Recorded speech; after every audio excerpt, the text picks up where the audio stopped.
Hello दोस्तों, कैसे हैं आप लोग। हमारी आज की कहानी का नाम है वृद्धाश्रम भाग 2।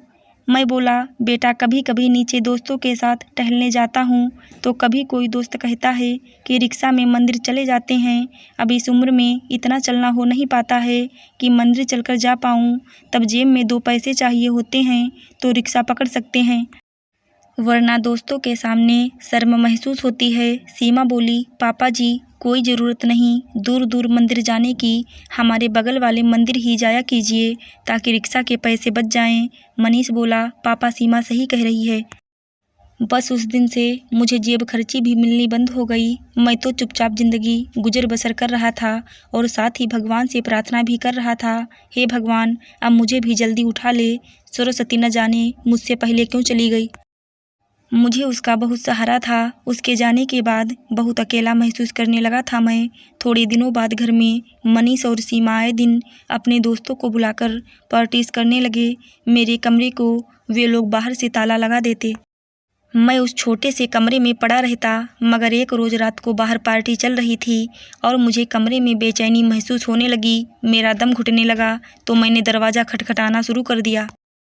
बहुत देर बाद मनीष और सीमा ने दरवाज़ा खोला और मुझे डांटने लगे, आज आपकी वजह से हमें अपनी पार्टी जल्दी ख़त्म करनी पड़ी और हमारे दोस्तों को ऐसे ही वापस भेजना पड़ा। मनीष भड़क कर बोला, आपने पूरा मूड ख़राब कर दिया आज। दोनों ने मेरा हाल चाल भी ना पूछा। मैं थोड़ी देर तक हाँफता रहा, मगर दोनों मुझे अनदेखा कर अपने कमरे में चले गए और आज मुझे मेरे भाई के घर छोड़ने का झूठ बोलकर यहाँ वृद्धाश्रम छोड़कर चले गए।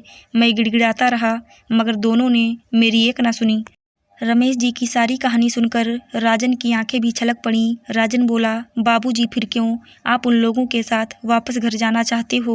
वे लोग तो आपका ध्यान भी नहीं रखना चाहते, यहाँ कम से कम आपका ध्यान तो रखा जाएगा।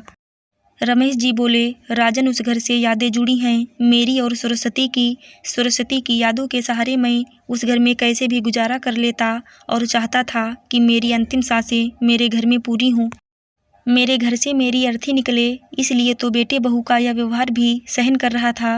राजन बोला, बाबूजी आप चिंता मत करिए, आप यहाँ बैठिए, मैं आपके लिए पानी और चाय लेकर आता हूँ। रमेश जी ने अपने आंसुओं को पोंछा और अपने बैग में से सरस्वती जी की तस्वीर निकाल कर देखने लगे। राजन उतने में रमेश जी के लिए चाय नाश्ता लेकर आ गया। रमेश जी धीरे धीरे वृद्धाश्रम में रचने बसने लगे थे, मगर उन्हें घर बहुत याद आता था। उनके घर के आसपास रहने वाले उनके सभी मित्र बहुत याद आते हैं। सुबह सारे वृद्ध मित्र साथ में सैर सपाटे के लिए जाते थे और शाम होते ही सोसाइटी की बेंच पर बैठकर गप्पे मारते थे। घर में बेटे बहू का व्यवहार बहुत अखरता था, मगर कम से कम उस घर में सरस्वती की यादें तो बसी हुई थी। एक दिन रमेश जी वृद्धाश्रम में कुछ पेड़ लगा रहे थे कि उन्हें रमेश जी के दोस्त शर्मा जी की बेटी शिखा ने देखा और बोली, अंकल जी आप यहाँ कैसे। शिखा को देखते ही रमेश जी भाव विभोर हो उठे और उन्होंने सारी घटना शिखा को बताई।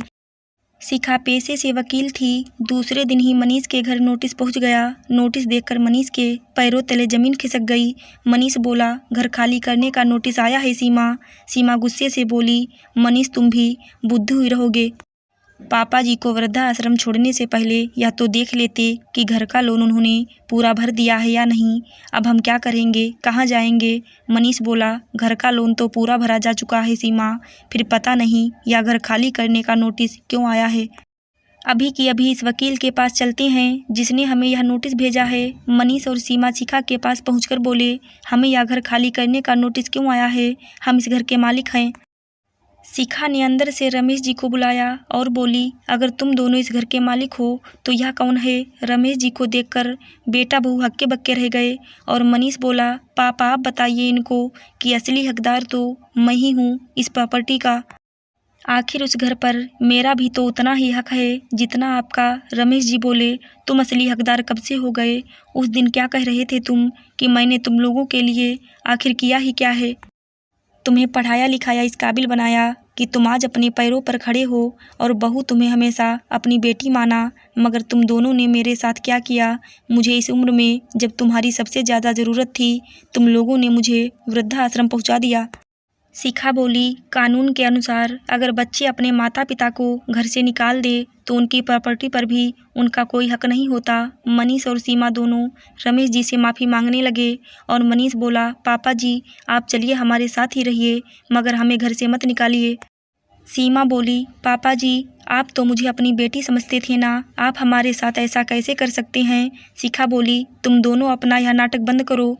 जो बच्चे अपने बूढ़े माता पिता को यूँ घर से निकाल दे, ऐसे बच्चों को कभी माफ़ नहीं किया जा सकता। रमेश जी को शिखा ने हौसला दिया था, जिससे रमेश जी में वापस आत्मसम्मान लौट आया था और वे बोले, तुम दोनों मुझे क्या रखोगे, मैं ही अब तुम दोनों को अपने साथ नहीं रखूँगा। मैं तुम दोनों को मेरी प्रॉपर्टी से बेदखल करता हूँ। आज बहुत दिनों बाद रमेश जी का खोया आत्मसम्मान वापस लौट आया था।